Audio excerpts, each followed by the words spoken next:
Welcome back. As mentioned, our guest today is Early Learning Coalition, now with Suzan Gage. Susan, tell me your exact job title. I don't know. You do everything that Lynn doesn't want to do, I know. Exactly. No. My title is Community and Provider Support Manager. So huge tag. It just, whatever needs to be done, we'll just try to do it with excellence. Yeah, and that's why I hesitated to even, because people who know ELC in this area certainly know you. Yeah. You're always around. Talk to Lynn, as always. Got some great stuff Listen about. Listen to Lynn is what you did. I like to flatter myself and make believe I'm having some input there. Yeah. Lynn doesn't learn anything from me. I learn from Lynn every time. Always. But what we're here to talk about now is ArtKidDoo. Yeah. This is your 4th annual. Yes. Huge opportunity for children and families. Talk a little bit about what they can experience coming up in Shivers Park. Okay, so ArtKidDoo, the whole concept is to create this event, this environment for children and families. A free event where a child can come in and explore different types of art. How much does it cost? It's free, Paul. Free. And it's a great thing, just to say it simply. It's from 10 to 1, so a good 3 hours, not too long. People on a Saturday. People aren't dying from heat because it's at a good time of the year.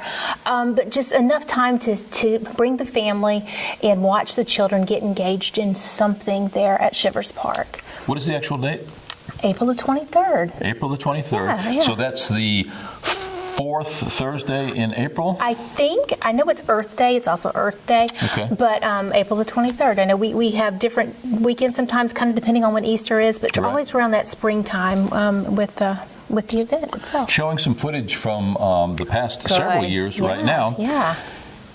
This is not a county fair. Correct. It's not your traditional festival. It's not an opportunity to go spend money on tchotchkes and lots of stuff. This is truly art-based. Right. And child-based. Well, and that's, obviously. Yeah. And because of that art component and the age group to which you're trying to appeal, which is what? Age group, we like to say birth up through probably 50 years old, because everybody can be a kid. But really, that preschool or that toddler stage when we're starting to touch and get curious, all the way up to maybe middle school. You have some little budding Picassos and Van Goghs out there that, given the opportunity and the environment, they just let it go, and you're just really surprised at what they can create. Paul, and it's not just painting or the typical art thing. It could be dance, it could be music, it could be sculpture. We've got clay out there, and then we've got some hands-on type wings and butterfly wings and guitars and things that the kids can create, homemade musical instruments and things like that. So it's a very broad concept of art, but again, sticking with the purpose of bringing families together for an event that is strictly related or geared towards children. Well, and like you say, it has to do with media, but also performance art. What's interesting to me is that I think we probably should admonish parents to bring something that you don't mind the kid getting dirty in. Because half the things out there, they're going to come away sandy, with paint, with clay. You have face painting, but what I'm talking about is getting into the paint. That's right. We have this wonderful event where we have in the past, hopefully we can continue it this year, where we allow them to paint with their feet. So what the child is actually doing is stepping in these trays of paint and then allowing them to walk on a canvas. And you can watch some parents who are like, no, I don't know if we want to do this. And we're like, trust us, this is good. And, you just see the kids kind of nervous at first, but once they get the hang of it, they're back for more, and just this feet painting. The chalk sidewalk art. Yes. That's something, and people say, oh, I can't believe the city allows you to do this. Hey, after the first rain, it's gone. It's gone. But last year we actually had a little bit of contesting. Absolutely. I'd like to develop that a little bit further this year. Absolutely. That was sort of something that I took a little bit of liberty with. We can definitely leave that up to you. You did an excellent job of doing that. We have fun. We get a chance, and it's one of those situations where obviously we're there on your behalf to document the event, but we have a ball. Yeah. We get to enjoy those children, and I dare say there's any galleries of photos that we ever put up on social media that gets any more attention than ArtKidDoo. That's wonderful to hear. You've got the bubbles. Yes. That's huge. Now, I know that's not art per se, but it definitely is imagination developing, I guess, for the very young ones. But they'll get in there and they'll have the big wands and bubbles everywhere. What's the best part for you? This is our 4th annual. What's the best part for you now that you've got this thing sort of under control? I say that with tongue in cheek, but but you've got your idea formulated now. Now it's just a matter of making it happen. So what's been the best part? The best part has been watching the community come together and put on an event with no expectation at the end, other than to provide this activity for the children. You know, we don't charge vendors to come up and set up a booth. We just say, come set up, make sure you have a hands-on type activity, and just let the magic happen. Let the magic of the day just go.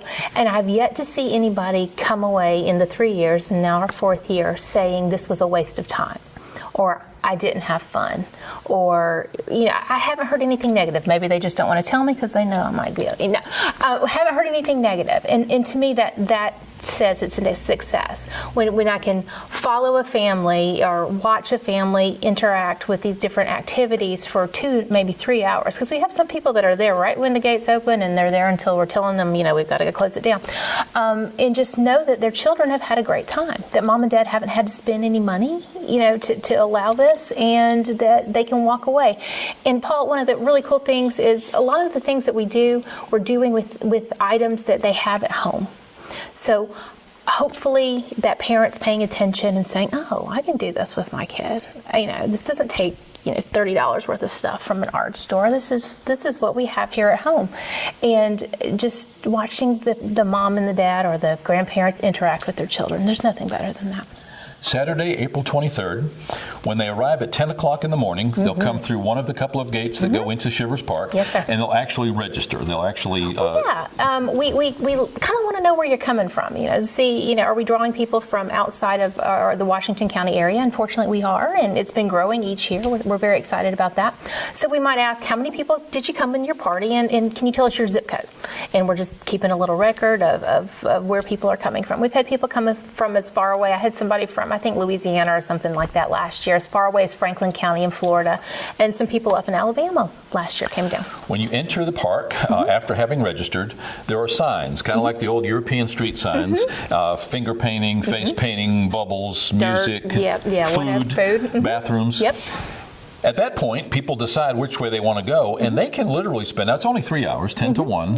It's at the relatively cool part of the year, that part of April, it's still moderately, as far as, and yet there's a lot of shade, a lot of trees, there's sunshine if you want to be in the sun, there's shade, there's a pavilion there. So people can pretty much do what they want. They want to get there and sit and watch from afar, they can as a parent or a grandparent. If you want to be with your kids, now they can simply follow that path, and because of the walking path there, you do have all of these vendors arrayed. We say vendors. When you think of vendors, you think of people selling things. In this case, these people are providing opportunities for learning, and mainly all with an art underlying theme. You've got the Washington County Arts Council, of which you're a member. And the Arts Council, I'm glad you mentioned that, sponsors an art contest each year, and they offer a first, second, and third prize for they select the I don't know if they call it the best drawing, but they select a first, second, and third prize from all the submissions of children who live or go to school in Washington County. And you make those awards on that day? Yes, we do. In the past, I know last year, you actually had a couple of members of the Chipley High School band that were there, and I asked one lady, Emily Smith, to come up and do the national anthem, to play the national anthem. Do you remember what instrument she had? I do not remember. I wish I could. She'd get very upset with me right now if she knew I couldn't remember. I hate that. But you did it right on the spot, and she did it right on the spot. And was that last year or the year before? That was last year. I believe it was last year, and she's actually an active member of the U.S. Air Force now. I know that. Awesome job. But a success story from our local educational system, certainly. But my point is that you never know what you're going to see. You've got a bunch of little ducklings, all these little kids over there that are doing the bubbles or the hand, or I love the sand sculptures where they're just simply pouring sand. So very fortuitous thing. The city, for some reason, dumped this big dump truck full of sand right in the middle of the park. And we kept waiting for it to get distributed, because typically they'll distribute it and put it over the playground. And it never did. So we called them up and said, we're getting ready for ArtKidDoo. Can we play in the sand? Because I got to figure out how we're going to keep kids out of sand. And you just can't do that. And they said, no, go ahead and use it. So we turned it into an event, had a tent over the sand, all these sand toys. And I think there was some children, that's where they stayed the whole entire time. Mom and dad sitting over there having a good good time, kids having a great time, sand, flying like sand's going to do. But it's what they needed. It's what they felt drawn to, and who am I to say, no, don't do that. Is that sand pile still there? It is. It's shrunk a little bit. I asked the city, can you refurbish? And I haven't got a real good answer on that one yet. We'll have to see. Maybe we can help build that fire. I would love that. Was one of the single biggest focal points. Yes, of and the we didn't do whole anything. event. It was just there. Isn't that great? It's great. And that sort of underscores everything that you and Lynn always say, is that you don't have to spend a lot of money. You just need some time and the attention, and say, hey, here's what you can do. And not admonish them about not getting dirty. Absolutely. There were kids that came away from there pretty. I say they were dirty. They were just covered with paint. They were covered with chalk. They were covered with sand. They weren't really dirty. No, they were doing the job of a child. They are learning through play. And I love it when you guys say it that way. The job of a child is to play. At this event, you can eat and you can drink. How does that work? So at the event, again, the purpose isn't to make money, but we do want to provide some refreshments if a family feels like they need something. So we typically sell water, hot dogs, and cotton candy, kind of a limited fare, but very reasonably priced, almost practically giving it away, which is good. Again, it's not about making money, but a chance, like I said, in case you get hungry. But Paul, you can bring a picnic. You can bring your own stuff. The city of Chipley is wonderful about letting us use Shivers Park, and it's an open park. Heck, you can even have your birthday party out there. We've had some people have a birthday party going on in ArtKidDoo. Isn't that wonderful? It's like, and that is the cool thing, is that you don't reserve the park exclusively. Right. You've got the swings over there. Now, we've got some footage, and we're showing that right now, of Lynn doing face painting. Yes. When she got there last year, she said, where's the face painting? That's right. Lynn just really makes that connection. She does. In that respect. With the children, and we've actually started planning for this year of where are we going to put face painting so that the traffic flow continues on, because it is such a big draw. And Lynn is so cute. She's not drawing just a little bitty thing. I mean, the whole face becomes the canvas, which is, I think the children really enjoy that. So, the face painting again, the sand, the art, and Paul, we always would love to have new vendors, new organizations, new whoever you are, come out and volunteer and just have a good time and join us at ArtKidDoo. The library has participated several years now. Yes. The library, Head Start, Tri-County Head Start here in Washington County. Garden Club? The Garden Club, I think that maybe in the past, didn't see them last year, but we had the Arts Council. We've had local child care providers that work in... Yes, and I'm glad that you said that, because I thought of it earlier and I forgot again. Your providers have the opportunity to showcase their offering. Right. Really, they can distribute literature about their child care facility, and shame on them if they don't. Really? Yes, what an opportunity there. Target audience right there. Absolutely. And they can give them kind of a little taste of the kind of activities that they enjoy at their facility. Yes. What kind of feedback have you had from those providers? I think what I've heard from the providers that we work with is that it's been a wonderful opportunity, because you're able to, again, reach that target audience. You're reaching families who have young children. You're reaching people who might not know about, that this program is offering, or the Child Care Center is offering VPK in the summertime, or maybe they're doing a school-age special program in the summertime. So it's an opportunity for that small business, that child care, to capitalize on this marketing opportunity. And again, they're not having to do anything different than what they already do. They already are engaged with children on a daily basis in a developmentally appropriate learning kind of way. They just kind of bring it out of their local center and bring it to their little booth area in the park. Have you gotten any feedback from providers of whether or not they've generated any new customers through this? Actually, yes, we have. They said, almost every year we say we've gotten probably about 4 or 5 families that didn't know about us, who learned about us from ArtKidDoo. We've had churches who come and set up booths, and they talk about their Vacation Bible School. So we know that it's an effective way of getting their ministry message out. The library comes and sets up. We have other businesses that serve families, insurance and trying to think, health department has come out a couple of times, screening fiddlers that are PAEC, they've come out. So just kind of a smorgasbord of people who impact children and families. Now, this is a totally free event unless they choose to buy some of the food. And even at the end, you're giving the food away that's left over. So, right. Yeah, what do I want with 600 hot dogs? No, I'm kidding. It's a free event. And as all free events, there is a cost associated. So there are people who come to the table and make that happen. So when we say it's free, we want to be sure that people realize it's free to them, but it's not free to make happen. Exactly. So who are some of your sponsors? Some of our sponsors are, you guys are a sponsor. Of course, the Early Learning Coalition is the primary sponsor. We are in the process of securing additional sponsorship. So Paul, I'll have to come back so I can read the list. Head Start. Head Start, the Washington County Arts Council, Walmart historically has given us support. Piggly Wiggly has given us in-kind elements, food, things like that. So truly a community event. It really is a community event. And shame on anybody who doesn't want to get involved. I mean, hey. Yeah. And if you've got children, as Susan points out, really no age limit, but this is geared towards those formative early learning years. April 23rd. April 23rd. It's a Saturday. It's going to be a beautiful, balmy day. It's going to be a beautiful day. 70 degrees. And if you want to sit and touch up your tan, there are areas that you can do that. It's nice and sunny. You can sit in the shade. If you've got skin cancer issues like I do as an old guy, you can sit in the shade and watch your kids from a ways away.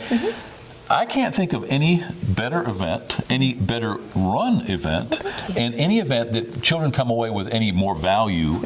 And at the end of the day, to me, the single most important thing is those kids and families are working together. Absolutely. They get a little direction. They're taking some ideas from the outside. But if you just want to spend that quality time with your child, you're not turning them loose. No. You're actually there side by side, learning with them. And I think the end result probably is that so many of the tenets that you espouse throughout the year are illustrated there. From hey, it's important that you put sunglasses on your kids, to learning is the child's work. Right through the whole smorgasbord of tenets that you guys embrace, ArtKidDoo seems to just sum the whole thing up. So good luck on this year's event. We're certainly going to be there. Thank you. We've been showing footage from the past several years' events as we've been speaking. April 23rd, Shivers Park is downtown Chipley. If you can call it Shivers if you want, but stand back. If you ask somebody who's been here a long time, they're probably going to try to smack you. It is pronounced Shivers, but we don't care. You can call it Shivers. It's in downtown Chipley off 5th Street. Can I give a number just in case anybody wants to call? If you are interested in participating, want to be a vendor, or just want to find out more about ArtKidDoo, don't hesitate to give me a personally call or our office a call, and that number is 693-0808. Can you run that number? That's on the screen right now. Awesome. As we speak. You guys are good at this. Thank you. Or you can go find us on Facebook. It's elcnwf.org. And we also have an ArtKidDoo Facebook page. So if you want to find out about ArtKidDoo, there's really no reason why you can't. You just got to. And you can actually go to the website, which is ArtKidDoo.com. Perfect. Thank you. You're welcome. And thanks for being here today. Hey, it's my pleasure. I appreciate you and Lynn both coming. ELC, such a fundamental, just an important part of the fabric of this community. Now partnering with the school here, as Lynn and I discussed. So more and more, you guys are becoming better known, and shame on all of us for not having made that happen sooner. But best of luck going forward. I know you guys have challenges, but we look forward to seeing you at ArtKidDoo, and thanks for being here. Thanks, Paul. Appreciate it.